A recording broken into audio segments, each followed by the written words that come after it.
What up, YouTube?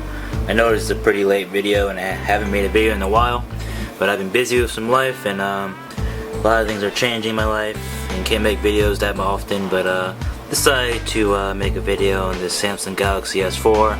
And I know this is a really late unboxing, but I do have Verizon wires and they tend to take a while for doing this type of things of launching their devices later than others. So I did get this on launch date. I know it's a couple or 3 days or 4 days past the launch date. I just been so busy with work and came back from vacation with my girlfriend and doing work within the house and just catching up with getting back from my vacation. And I also was setting up my phone and had an issue with it and had to exchange it, and still having the same issue, but I might just root it to get rid of it. Anyways, as you know, I do have the S3. I still have it. It's rotated ROM unlocked and everything. So I decided to be different, or switch back to a different color, and I got the Black Mist version. I did get this for upgrade price. I basically used one of my family members' upgrade so I can maintain my unlimited data. And I don't know how I feel about this boxing experience, because basically it's ugly. Like the wood finish, I hate that. It has nothing to do with the phone. I just don't know why Samsung decided to do that, but it's pretty freaking ugly. Let me just zoom in for you guys here. And I did use this. It's not a real unboxing. I'm sorry I couldn't get to it, but I was too busy to film it. So I'm just basically doing a re-unboxing. I tried to make it look exactly the way you'd see it normally. So here we go. So get this plastic, you move it, take it off, and this is a third-party matte privacy screen by Zag. I did pick that up also when I got there. Here's the privacy screen if you want to get it. Note to self, you don't want to get this if you think it will totally block out your activities you're doing, because it's not as good as the iPhone versions. So there's spoiler alert, don't get this.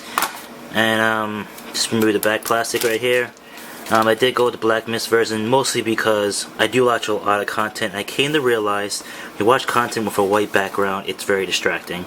Also, I noticed that with the black version, it looks so sleek and sexy. I just had to get it. Switch it up a bit, because I know a lot of my devices now I get are white. So for instance, I'll show you right here. I have my Galaxy S3 that's white. I have my iPod Touch 5th generation that's white. I have my iPhone 4S. It's also white, with R2-D2 back. So I did used to have white devices. Now I'm switching it back up to black. So I hate to do that, but it is what it is. So let's get back to the device. That's basically the phone. I'm going to get to the accessories, the boring part. Get that out the way first. So what you get in the box here, again, this is not the same exact experience because I did use it. You get your SIM card if you decide to get it online or somewhere. I told my coworkers, because I work at Best Buy, to keep the SIM card in there for original things when people open their unboxing. They usually come with that. All the freaking literature that no one reads. Whatever. I just keep it just in case for resale value. You get your crappy headphones that they give you, which they did improve. It is better than the last version, which I still have a spare of because I like to use it, because all my headphones were iPhone basically based, so I had to have this to answer phone calls, because I'm not a big fan of Bluetooth, but they are an upgrade from the previous one. So that's just pretty nice. Comes with a 26 milliamp battery. The one in the S3 was a 2100 milliamp. So 500 milliamps is a pretty good difference, and the difference between the battery life is amazing. When I rooted my phones, I excuse me, I had the phone on for like 4 hours, and my battery life was basically at 20%. So now when I come back from work, 8-hour shift, it's basically at a 50 or like 67%. So really huge increase up to 500 milliamps difference. Very good. You also get your data sync cable, which now is white. Last one was black, so that's the difference. And your standard wall charger, which you can't have too many of these. I have a lot, but you can never have too much, because you lose some, and you might need some extra ones for more extra devices. So that's pretty much everything in the box. I'm gonna throw everything back in there. I'm sorry I never got to the S3 review. I know I told you guys I'd get to it.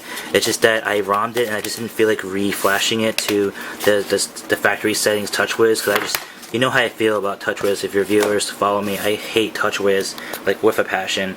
You'll come to realize that later on in this video that I have put a different launcher on top of it. So let's get to, you know, putting the phone together. And they've changed the spot of where they remove the battery and everything to the side now, which is nice because if you put on some clap-on cases like that, it will come off with, you know, tried installation. Another thing they changed about this is the placement of the speaker. I believe, and then they also changed the LED. You also have a 13 megapixel camera, 1080p, quad core. This is not the octa core one, but this is the Exynos 5 processor chip. You know, all these specs I didn't really go through. I'm not really going to go through because this is not a review, this is a quick unboxing. I also, you know, have my 64 gigabyte Ultra SD card I have for my S3, so I'm just going to pop that in there as well. Unfortunately, Verizon only decided to go with the 16 gigabyte model, but I decided and calculated that I actually do not need the extra space. I did go with my 32 gigabyte one on my last S3, and I didn't really use it that much. You know, I could use it, but I didn't. So, you know, that's basically it there. So we're gonna turn on the phone here. If you come to realize, I did not ROM it or root it or unlock it or anything. This is stock, basically, and for the most part, for, you know, 3 or 4 days of use, it's very nice. I really have no issues with it. It's the only issue I came about is that I have this speech to text, or it's like voice, whatever I do something, it'll tell me what I'm doing, and I didn't enable this feature. I didn't, you know, modify it to any certain way, and I can't figure out how to take it off. I sent it to the people, the Samsung reps or experts in the Best Buy store, and they couldn't figure it out. I'm pretty good at these type of things, and I couldn't figure it out. I have no idea what's wrong with it. This is the second phone that's doing this, so I really don't know what is the case with that. But as you can see, I did put an over launcher on it, but just for unboxing's sake, I'm going to use the TouchWiz interface because that is what it ships with. To give it some time to focus. I don't think it will focus like that, but anyways, it's very bright here. It's probably because of my computer. Let's turn down the brightness. That's exactly why. Okay, so, you know, fairly improvement of the TouchWiz interface. The features are somewhat gimmicky. I do use a lot of them. Some of them don't work all the time, but the ones I'll tell you my favorites is the multi-window, which with an update they probably should enable like basically every single application, so you can do everything at the same time. It's kind of false advertising telling you can do 2 applications at the same time because there's only specific ones you can do. Smart Stay is retarded. I never use that. Smart Scroll, which everyone seems to like be confused about, and reviewers saying that you have to use like tilt your phone back and forth. You actually do not need to do that. You just stare at it and look down and up. So that's how I use that. So I use that all the time. I use NFC. I use GPS, and I use AirView. That's pretty cool for reading emails, you know, previewing your photos. It's very useful. S-Beam I also use sometimes, and that's all I really use. I don't use every single feature. These are a battery killer, and of all these features enabled, the else health and like all those features, basically it will kill your battery life. So unfortunately, you have to buy an extra battery or disable some notifications while you're at work or something. So, you know, it is what it is. It's a very good it's a pretty solid update. It's not like it's a dire need to run out and get the S4.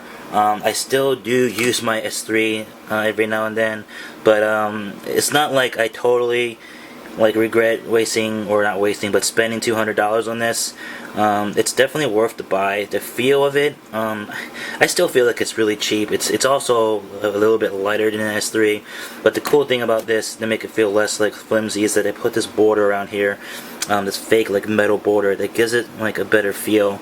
And it's surprisingly thinner and lighter than the S3. This has the case on it, but very good phone basically. That's pretty much the unboxing.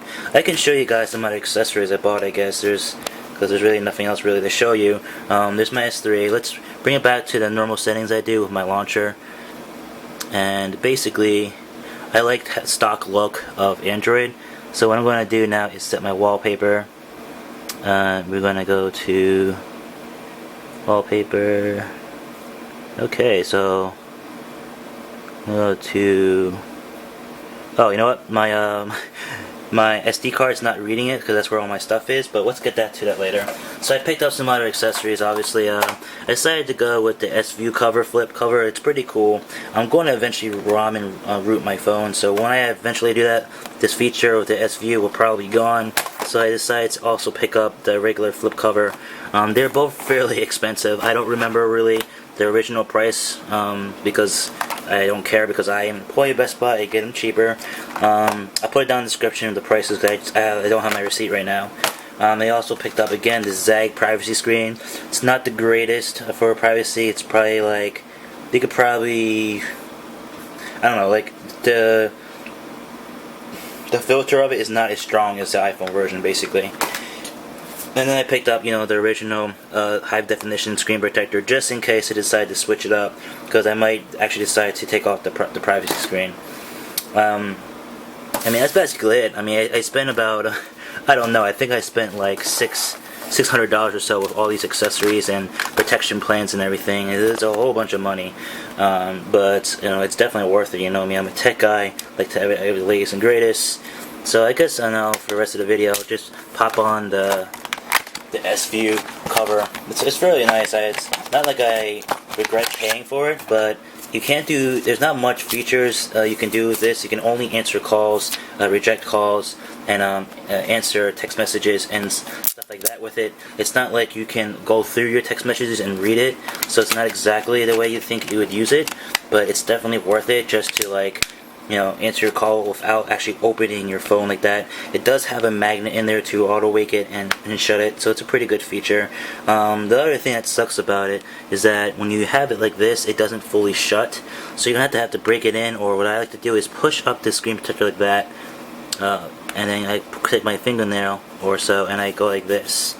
So I crease it in, I push in, and then I, you know, go back and forth, and then after doing that a couple of times or so, your thing will stay pretty flush. So keep doing that, or keep going like this. Just basically keep using it.